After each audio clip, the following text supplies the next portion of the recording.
You're listening to the Valley Current.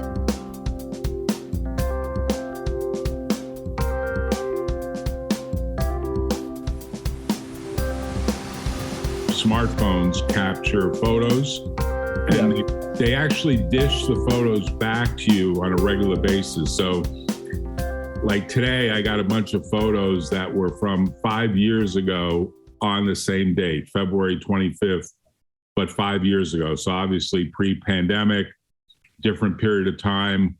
Where was I? I think I was actually teaching, just as a small footnote, teaching classes in Moscow to a law school in Moscow. Like I had a visa that actually is still good for 5 years to be able to go to Moscow with the visa. Now, I don't even think there's an airline that's landing in Moscow from the United States these days, given the Ukrainian situation and the war that's going on there and what Putin has done.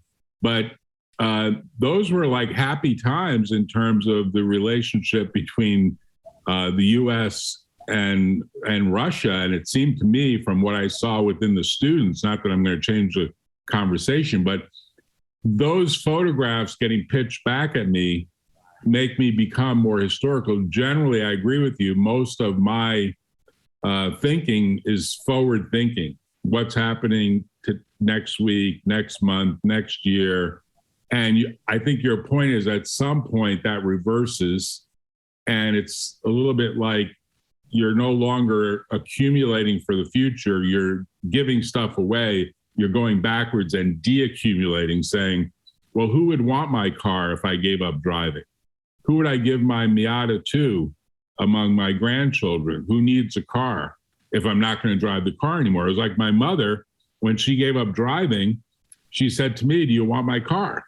She had a relatively new, at the time, Mercedes-Benz Roadster with the convertible that flips open, expensive car. It had like 8,000 miles on it. It had no mileage at all. And she said, look, I'm not going to drive it anymore. Do you want it? And I said, sure. It's a beautiful car. I said, you could sell it. She said, what's the point in selling it? You don't get the dollar value for it when you sell a used car. It only had 12,000 miles on it. So she just gave it to me. She just said, here, take the keys, retitle it. I don't know. I think that corresponds to your point that you start to sort of not think about, oh, what's my future trip in that car? You start thinking about how do I just like deaccumulate? How do I start to give stuff away? How do I look backwards on different people that I want to bestow something on? Do you think that way too, Wally? Or are you more forward looking? Because you're writing a book about aging is negotiable. So you're probably thinking you're going to make it to super. I retreat to Leonard's idea of thermodynamics. Make yourself necessary. As long as you have a role to play, then play the role. Get up in the morning to get out of bed. And I have a wonderful romance, and that makes a big difference to my survivability. I think it should for everybody. You do, Jack. You've got a wonderful woman in your life. We need Leonard to get a woman. We do something really interesting, which I think most people don't do, which is we get up and get on these bikes and ride about 10, 15 miles to a yoga studio, which is, a good hour's worth of riding through a park at a regular 7 day a week kind of cycle. So 30 miles of bike riding every day is a couple hours of bike riding, and an hour of yoga is like 3 hours of activities, exercise every day. So it does lead to things like, you don't know this because you haven't seen me for a while, Wally, like I've lost about 40 pounds. And in fact, I had my blood pressure taken today, and my blood pressure was 100/63, which is like the best numbers I've ever had in my entire life. All your medicines away, Jack. Are you on medication? No medication. In fact, the doctor looked at me and said, my records show your blood pressure is typically like 120/70, which is still pretty good for my age bracket. She said, what are you doing? And I said, well, I've been on this, vegan style diet and I've been doing a lot of exercise, and I've been trying to lose weight, and I have lost weight.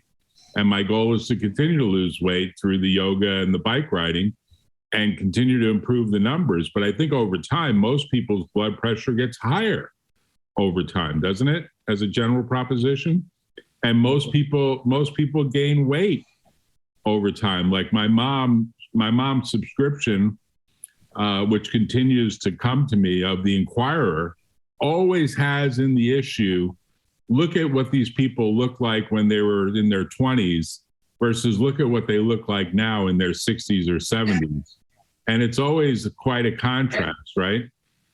It's always an amazing contrast between the two, right? Yes, but that is not necessarily an indication of ill health.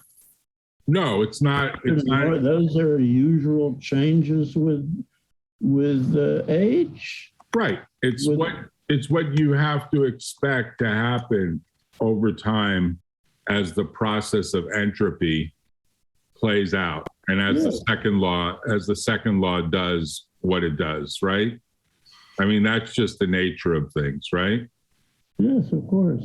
I mean, you can't stop that process. There's no stopping that process. I mean, I'll just show you what I'm thinking about. It's only because we have learned how to reveal what teleologically we should never have seen we didn't see in the past.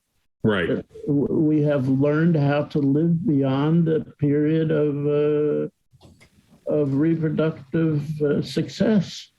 Yeah, so you would argue to some degree we're living beyond what would normally be a normal lifespan. Yes. Normal Well, right? For example, you don't find old feral animals. Mm-hmm.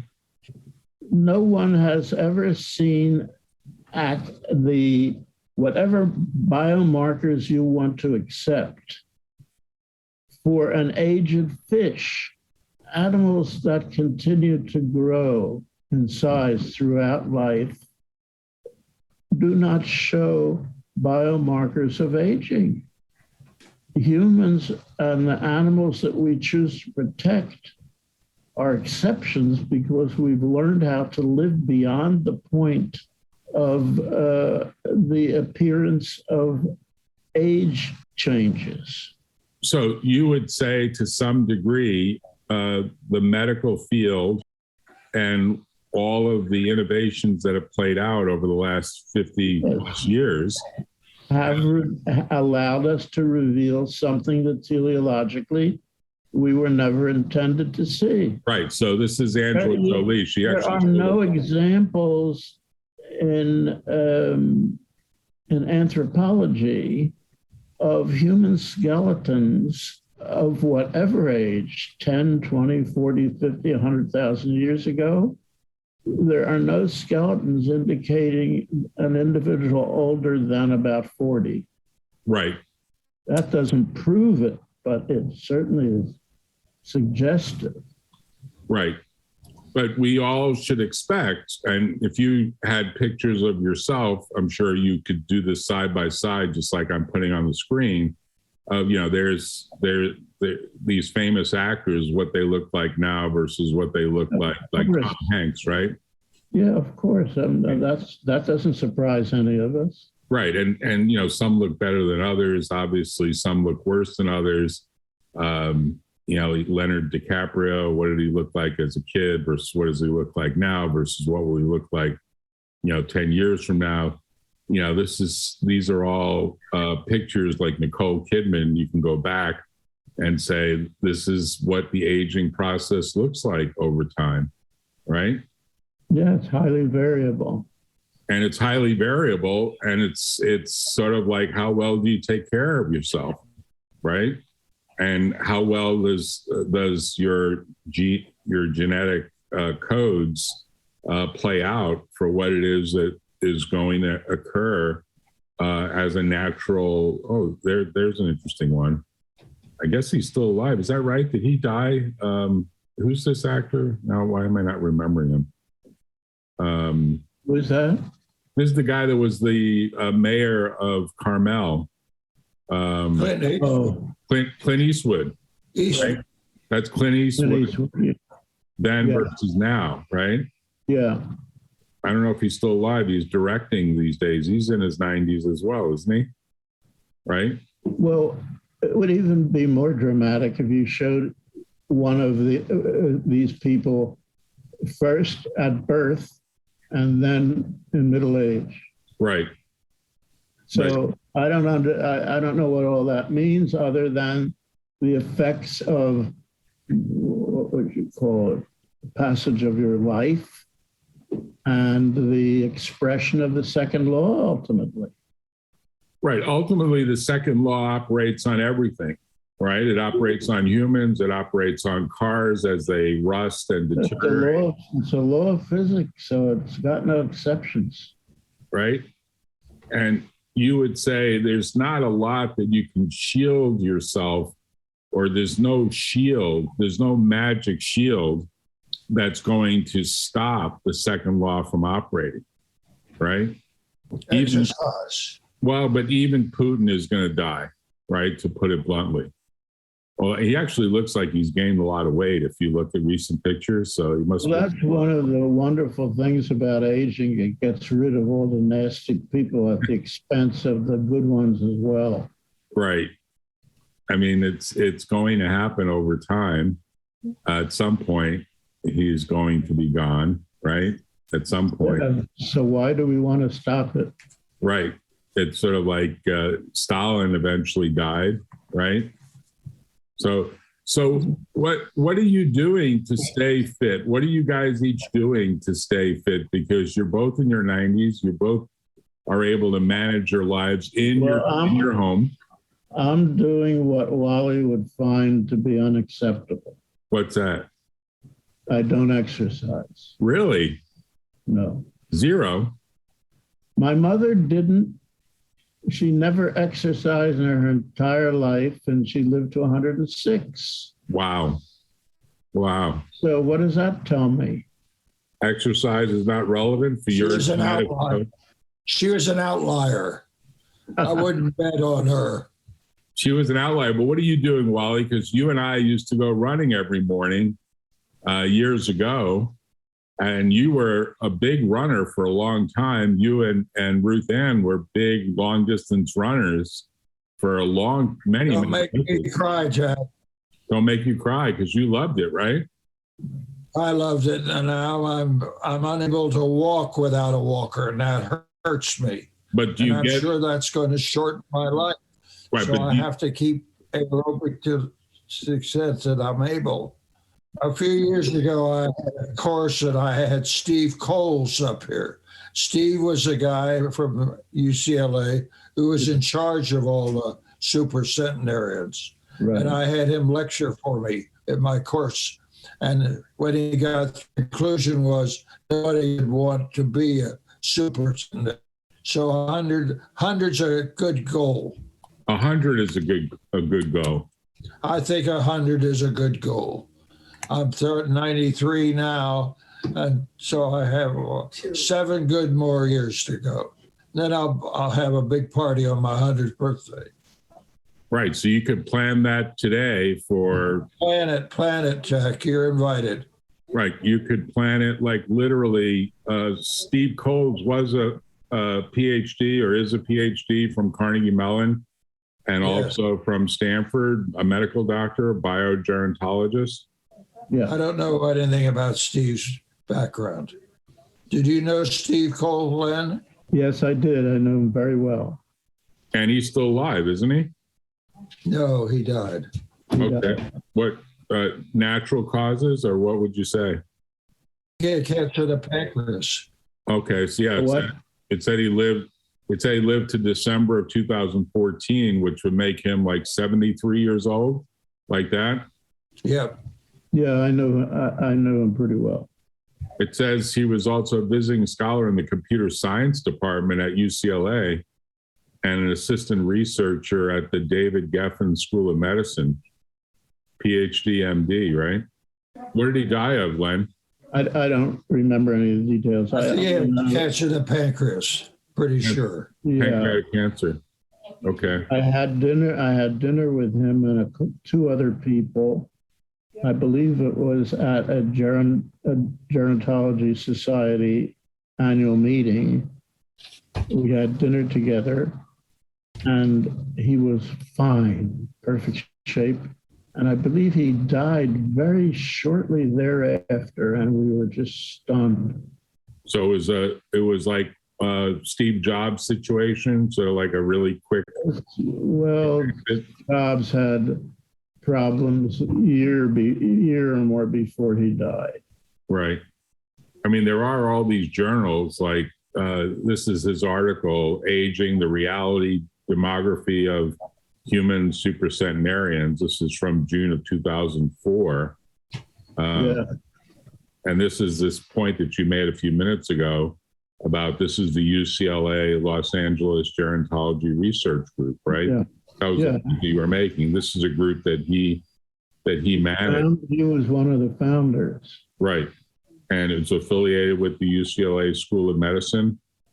Yeah, I believe so. And they captured all this data that they really kept close attention to, right? Yeah, the fellow who's the head of it now his name escapes me, and I do know him. He's very, very careful and really gets to the truth as much as possible of the actual real ages of these people. Right. So this data is the most reliable in my judgment, and I don't know of any other list like it. Right. And the interesting observations that they made about the supercentenarians that they tracked is there were 7 or 8 different characteristics that they all shared that are in these bullets. They all become hard of hearing over time. So hearing aids become important, right? And that was true for my mom, although she never was willing to wear her hearing aid, which generated a lot of problems because she'd turn up the TV to like 99 in the middle of the night and wake everyone up, which is, quite a problem. Blindness occurs or reduction in eyesight occurs, reduction in smell and taste, poor dental work, poor dental frailty over time, muscle weakness, thin skin, which is hard to hear, and then poor orientation, which I guess you could say is what leads to the falling over time, an inability to sense where you are in space and time, right?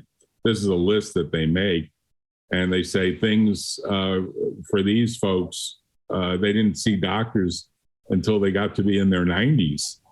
And then all of a sudden they had to pay a lot more attention to their health. So I guess the last 10 years of your health span are dramatically changing years, and there's no two ways about that, right? Would you agree with that generally? That the last decade of your life is one that has an acceleration of the effects of the second law of thermodynamics, that can be expected. So as you think about the next 10 years or what becomes the last 10 years, you can expect a number of things to happen, or do you not think about that? Well, frailty is a word that we're skirting here. Right. And we can do a certain amount to avoid frailty. And that then postpones the decrements of aging. Leonard's not frail. I'm not frail. Right. You guys have kept your muscle mass up even without really substantial exercise. At least, Len, you would say you're not doing substantial exercise, right? That's right. I do very little of what you would call exercise. Do you live in a house? I mean, this is an interesting thing that I've observed, and my mom is the one who taught me this. she and my dad specifically, when we lived in New York City, of course, there was always a set of stairs, walking up the stairs to get to the house front door, walking up the stairs to get to the bedroom, walking up the stairs from the bedroom to get to the attic. But over time, they never bought or rented a house that wasn't a single floor house. They wanted to avoid stairs at all costs. And is that true for you, or do you have to go upstairs to get to your bed? I never owned a house without stairs. Like you have, even where you are today, where you're living today. Oh, I take that back. When I was first married, I lived in, no, that was a 3-floor walk-up.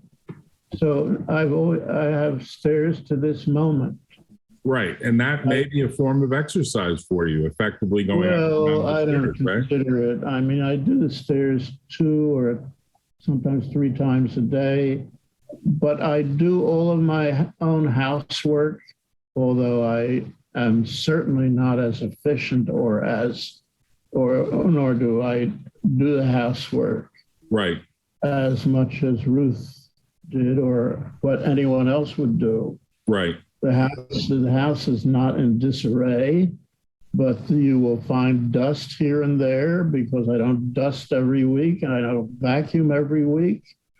But I do take care of the house up to that extent. I prepare all of my meals. I do all of my food shopping. I do my mail pickup once a week. I need to drive to our local post offices about 5 miles away. Other than that, I don't know. Well, I don't know whether you would call that exercise. I don't call that exercise. Well, it's activity. And I think the interesting part is you're paying your own. The technical word is ADL, activities of daily living. Right, and you're paying your own bills and you're managing your own finances. Right. And all. I do everything to keep the house up. Yes. Right, and you cook your own food and you have your own garden, so you're really far beyond most self-sufficient people. Don't run their own garden. They don't even cook their own food. But I don't run and I don't exercise in place and I don't do that kind of formal exercise. Right, right. So Wally, are you similarly situated? You're paying your own bills and kind of running your own household, right? Pretty much where you are now in the family home. I'm getting more help. Incrementally, I get more help. Jeff. And that's okay with you, right? Just generally. Yes, I'm not faulted for being as self-sufficient as I used to be. It hurts me that I can't run anymore. That hurts a lot. Because you would be out on the trails right now, right outside the home is a bunch of trails in Portola Valley. And, if the weather is good and those trails are dry, Portola Valley is one of the places on earth that has a tremendous number of trails that you can go into nature right out of your house. And basically you're in the environment. And don't make me cry, Jack. I won't make you cry. Make me cry. Well, I wanted to get your insight on this because I think the Stanford students, they're young and they're not thinking about what is a beautiful lifespan and a beautiful health span. And if you can match your lifespan to your health span, which I think you're both examples of, and you can get it to be 100 years, which is this notion of a healthy 100 years, where lifespan equals health span equals or greater to 100 years as a formula. That's a magical thing to put into someone's head, because I think most Americans have their health span start to diminish rapidly starting at about age 60 in America. I think if we looked at Americans generally, health span, there's a gentleman that tracks this named Dr. Joel Furman, who thinks nutrition is more at fault than exercise, although he thinks both are very important. But he thinks this what he calls the sad American diet, the American diet is causing people in their 60s and 70s to become seriously impaired for obesity, for diabetes, for all sorts of diseases that arguably are preventable. based on lifestyle, which is really what the course is all about, which is how do doctors teach lifestyle medicine, or what might be called you are what you eat, or you are what you do, or you are what drives your passion. And both of you are good examples because you're still very active intellectually. And you really are probably going into your 7th or 8th decade as a thinker and as a writer and as an author and as a speaker. You're all those things. So I want to congratulate both of you. And Wally, your birthday is coming up in just a few weeks. So I want to congratulate you on that because that'll be your 92nd birthday, right? Yes, you're right, Jack. That's 92, and you got 8 more years to get to the magic 100. So Wally is just a baby. I'm going to be 94 in May. Yeah, what's your date of birth? May what? 20th. May 20th. And Wally's is I'm 2 years older than Wally. Right. Wally, what's your birthday? March what? March 20. Oh, March 20. So you're 2 years and 2 months, right? It's your 2 months difference. I guess it's 2 months short. You're May. So you're May of 1928. Is that what you are? I'm May of 28, yes. And Wally, you're May of 1930. So Wally, he's March of 30. So Wally, on March 20 of 2030, which is roughly 8 years, we will celebrate your 100th birthday as living proof of healthy 100 years. And Len, on May 20th of 2028, 2 years before Wally, we will celebrate your healthy 100 years. Well, I'd like to make one observation that has not yet been made, and that is that this most, if not all, that we have been talking about are thoughts and hopes and wishes of people in developed countries. There are hundreds of millions of people, probably, I never counted them, of course, who would not want to live the lives that they're living now up to the age of 100 or even 90 or even 80, probably. Most people on this planet live miserable lives. They don't want to live a long life. And we have to be aware of that. This is a phenomenon that's almost exclusively the realm of people in developed countries. Well, developed, or what you might say is super wealthy countries, right? Well, however you want to define developed, sure. Right, because if you, like my father was a very blue collar worker, and I think he lived a fairly lengthy life, given that he smoked and he drank and he did a lot of things that were lifestyle problematic.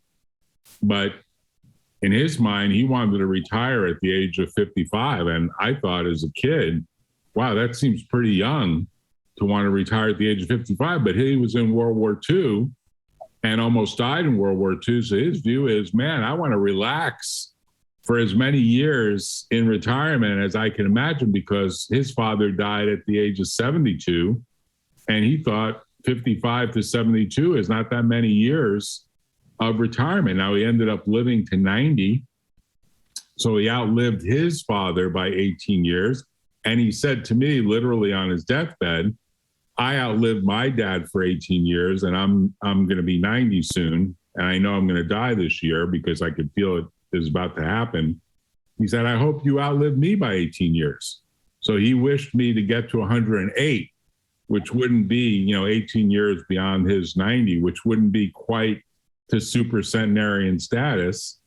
But given the rarity of getting to super centenarian status, I don't think anyone can imagine that that's going to be a normal thing. Although I'll end this on something you guys will get a kick out of, I think, which is, my daughter, Danielle, just had her second child, which is my fourth grandchild, a baby girl.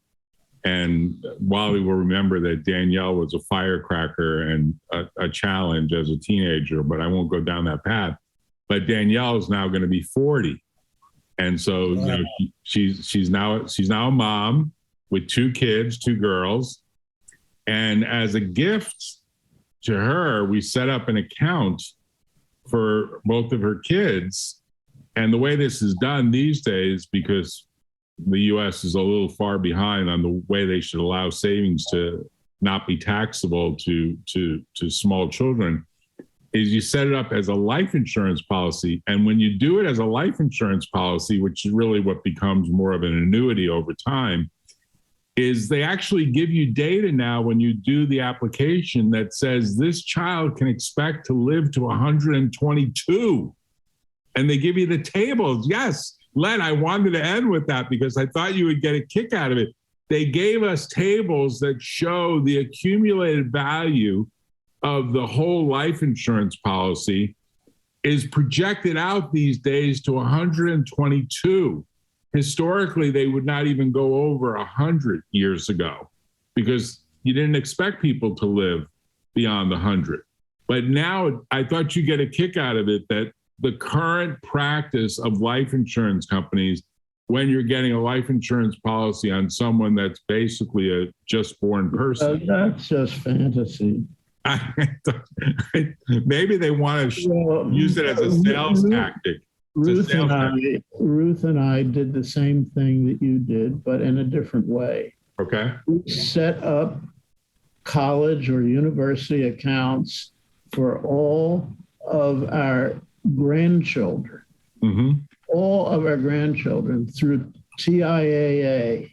You know TIAA? Right. Yep. It's called 529 plan. Yeah, 529 plan. Right.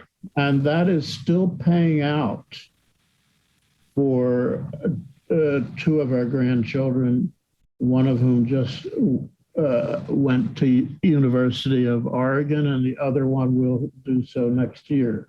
Right.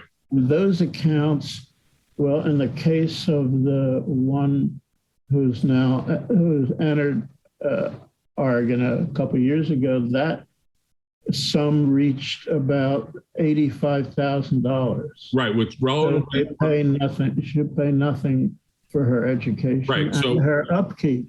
Right, you could argue by extension that if we are each going to have a healthy 100 years, the odds are, particularly with the way the economy changes, there will be some need to retrain and reinvent yourself over the entire period of your adult life so that college or training or whatever you want to call it that a 529 plan can pay for.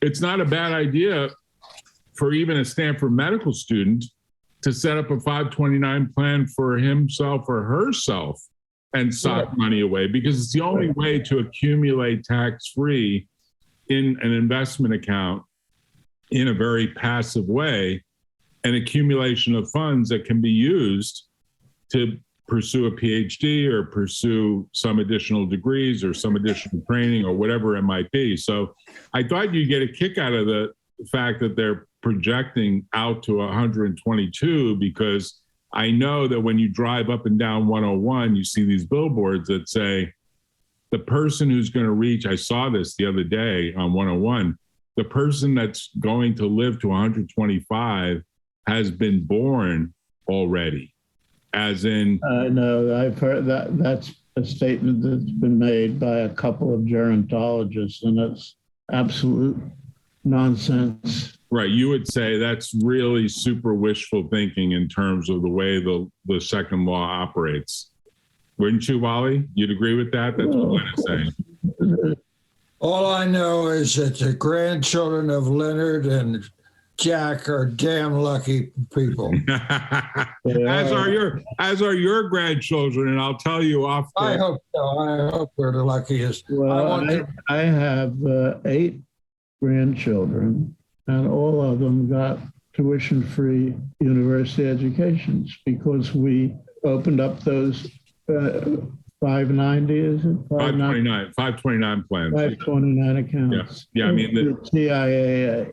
Right. There's At their birth, at each of their birth, we've set up an account. And you sock some money away every month or every year. And money went into it every month throughout their lives. Right. And that money was invested and tax-free, accumulated over time, and over 20 plus years, that accumulation enabled a sizable fund. And it was TIAA because I was on one of their subcommittees for a couple of years and went to meetings at TIAA in New York City. So I knew that they were reliable. They were, in fact, the first retirement organization in this country. Right. Teachers Annuity was founded in the 20s. Right. And they were the pioneers. Hey, Wally, you have some great-grandchildren now, don't you? Yes, 2. So you have 2 great-grandchildren. And you've got like 9 grandchildren, or what's the total number of 9 grandchildren, 2 great-grandchildren, right. Yeah, so hope for hundreds more. Congratulations. So we'll end on this note, and I'll hope to see you guys next month on March 9, and we'll use some of this discussion to present to the group at Stanford.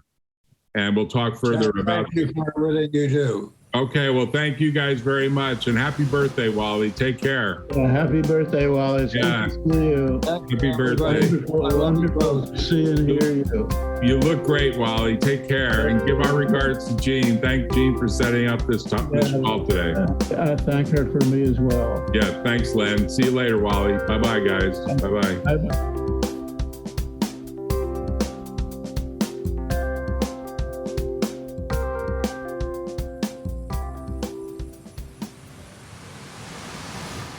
Tune in next time on The Valley Current.